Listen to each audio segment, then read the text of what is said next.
Bueno, vamos a ver ahora cómo calculamos estos componentes que están asociados a este transistor para que puedan realizar la amplificación en la configuración colector común. Bueno, previamente, para poder calcular estos componentes, pues vamos a determinar la recta de carga dinámica de esta etapa amplificadora en colector común, ¿no? Y para poder determinar la recta de carga dinámica, pues accedemos a sus curvas características.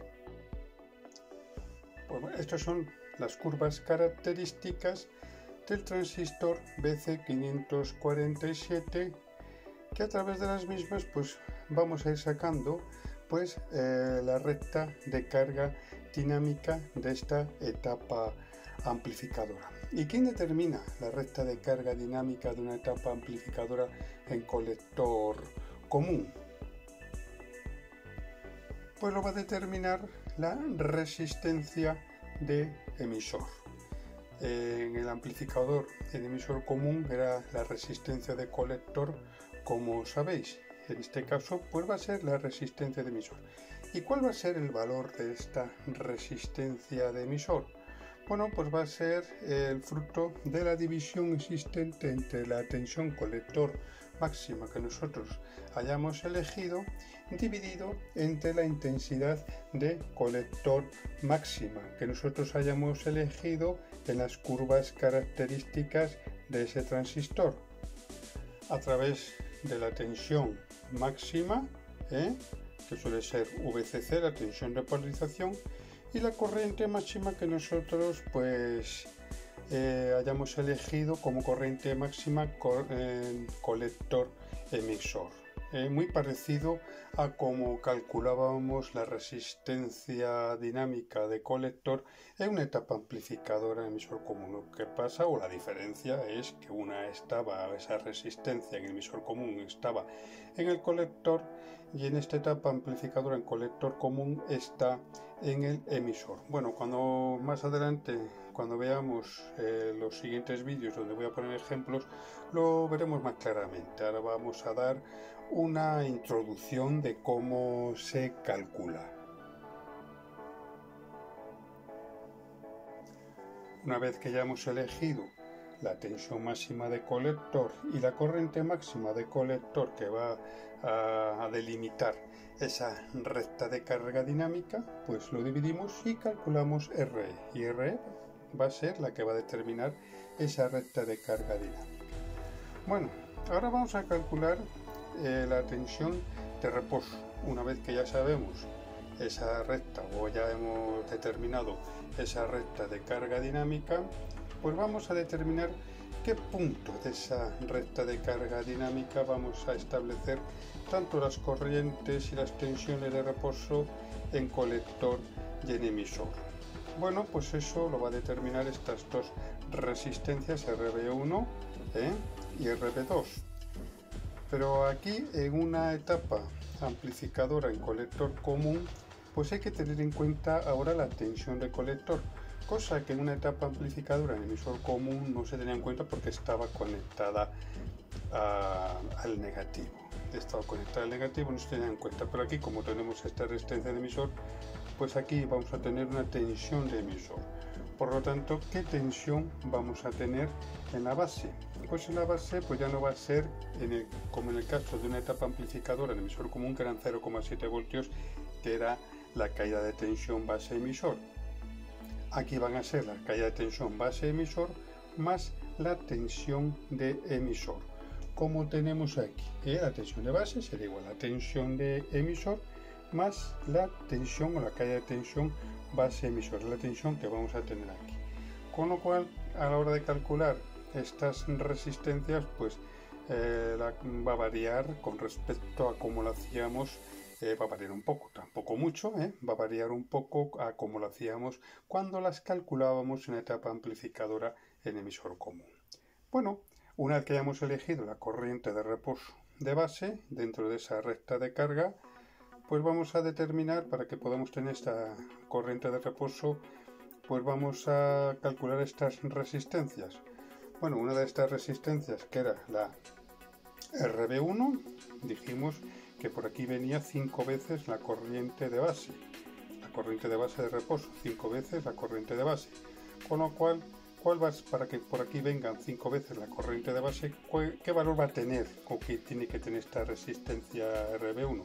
Pues sería igual a la diferencia de potencial VCC, que será la tensión en este punto, menos la tensión en este punto, que es la tensión VB, dividido entre la corriente que la atraviesa, que son 5 veces la corriente de base en reposo, como tenemos aquí. Y ese sería el valor de RB1.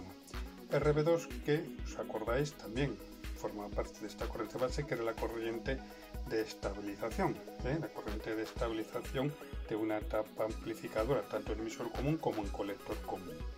¿Y cómo se calculaba? Pues se calculaba pues para que por aquí venga una corriente de base, la corriente de base de reposo, pues ¿qué corriente tiene que venir por aquí? Pues son de estos 5 veces la corriente de reposo menos la corriente de reposo, 5 veces la corriente de reposo menos la corriente de reposo, pues va la que va a tener que venir por aquí. ¿Y cuál sería y cómo hacemos eso? Pues dividir la tensión, que sería la tensión de base, la tensión que tenemos entre este punto y este punto, que es la tensión de base, dividido entre esta corriente, por tanto, pues calcularíamos esta corriente RB2, pues ¿para qué? Pues para que la corriente que viene de la fuente de alimentación a través de RB1, la mayor parte se nos venga al negativo y una parte pues sea la corriente de reposo que nosotros hemos elegido previamente en la recta de carga dinámica. Bueno, una vez que ya hemos calculado la corriente de reposo, vamos a calcular la corriente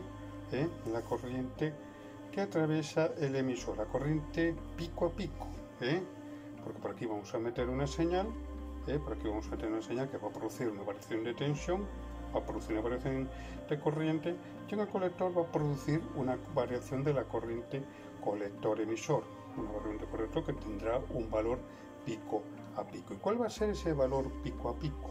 Pues va a ser igual a la tensión que nosotros metamos aquí, la tensión de colector, la tensión de base, que aquí tendremos la tensión de emisor, que ya veremos la tensión de emisor pico a pico, que ya en el ejemplo, cuando veamos el ejemplo, veremos cuál es. Bueno, me adelanto un poquitín, pero lo que aquí no quiero es liar, que sería igual la tensión de base menos la caída de tensión base emisor, sería la tensión de emisor pico a pico. Y por lo tanto, ¿cuál sería esa tensión de emisor pico a pico? Pues bueno, pues sería pues eso, la tensión de base menos la caída de tensión de 0,7 voltios base emisor, dividido entre la resistencia de emisor. Por lo tanto, esa corriente de emisor pico a pico pues va a ser el resultado de esta división. Bueno, una vez que ya hemos calculado esa corriente de emisor pico a pico, vamos a ver ahora la impedancia de emisor. ¿Os acordáis? Cuando vimos lo que era un amplificador en emisor común, vimos que el emisor, cuando le metíamos una señal en el emisor, pues teníamos una impedancia en el emisor. ¿Y cuál va a ser el valor de esa impedancia el emisor denominado R minúscula E? Pues serían los famosos 25 milivoltios. Esos 25 milivoltios en anteriores vídeos, cuya tarjeta muestro en la pantalla, pues os indico de dónde salen esos 25 milivoltios. Esos 25 milivoltios dividido entre la corriente pico a pico de emisor. Con lo cual, el resultado de esta división va a ser la resistencia la impedancia, mejor dicho, la impedancia del emisor, Y finalmente, una vez que ya sabemos la impedancia del emisor, pues vamos a calcular la impedancia en la entrada de esta etapa, de este transistor. ¿Qué impedancia vamos a tener? Pues la impedancia en la entrada de este transistor pues va a ser igual a la resistencia de emisor más la impedancia de emisor multiplicado por el beta de este transistor, por la ganancia de este transistor. Cuando veamos los ejemplos que veremos más adelante lo vamos a ver más claramente. Ahora quiero dar una pequeña introducción para que veáis de dónde viene lo que vamos a ver posteriormente. ¿Y qué es la impedancia de la entrada del transistor? Bueno, lo vamos a ver aquí, mediante este circuito. Bueno, aquí tenemos este circuito que forma parte, o este transistor que forma parte de una etapa amplificadora en colector común. Y aquí tenemos pues la corriente de emisor variable pico a pico, que va a variar. ¿Por qué? Porque le hemos metido aquí una señal variable, por lo tanto aquí vamos a tener una señal o una corriente variable pues amplificada. Bueno, a la salida de esta generador de señales pues nos va a mandar a la base del transistor una corriente IB pico a pico, que va a entrar en la base, va a pasar a través de la unión base-emisor, va a atravesar el emisor, va a atravesar también la resistencia RE y posteriormente pues va a cerrar el circuito de este generador de señal. Va a cerrar, va a seguir este circuito. Pero claro, ¿qué es lo que se va a encontrar por el camino? No se va a encontrar con un paseo militar, sino que se va a encontrar con una serie de dificultades. Bueno, una de ellas pues es la impedancia de emisor, que no es muy grande, la verdad, que es la impedancia de emisor.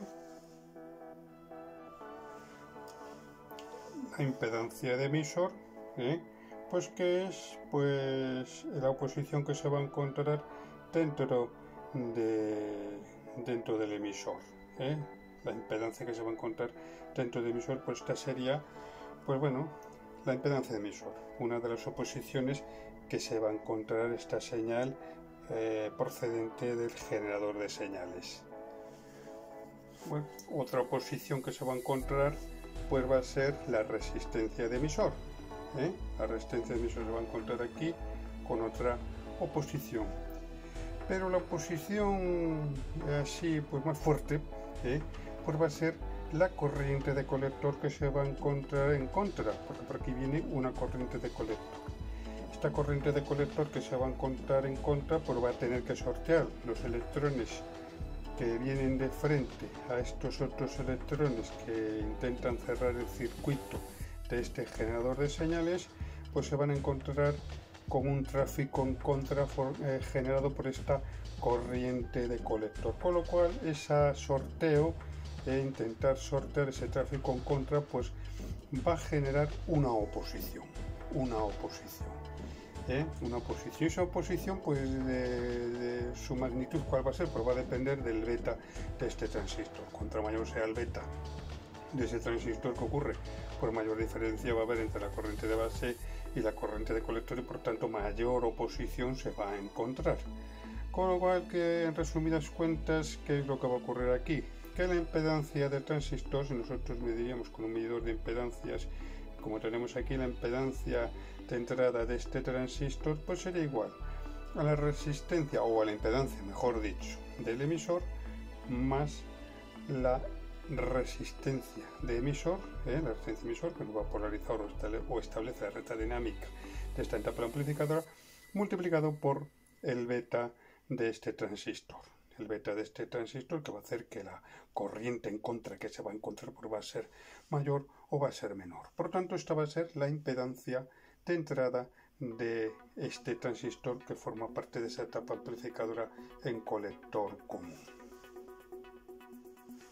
Bueno, una vez que ya sabemos la impedancia de entrada de esta etapa de este transistor, no la impedancia de entrada del circuito, del amplificador en colector común, sino la impedancia de entrada del transistor, la impedancia de entrada del transistor. Bueno, pues la corriente, la impedancia de entrada de la etapa amplificadora en colector común, ¿a qué sería igual? Si nosotros conectásemos aquí un medidor de impedancias y le metemos aquí una señal, pues ¿qué impedancia nos va a medir?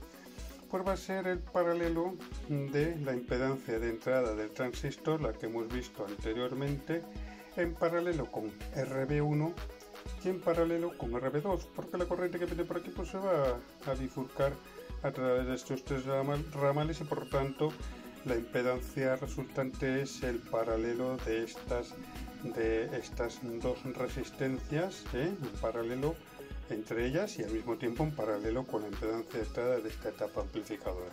Por tanto, la impedancia de entrada de esta etapa amplificadora, el colector común, pues va a ser el paralelo de RB1, RB2 y la impedancia de entrada del transistor.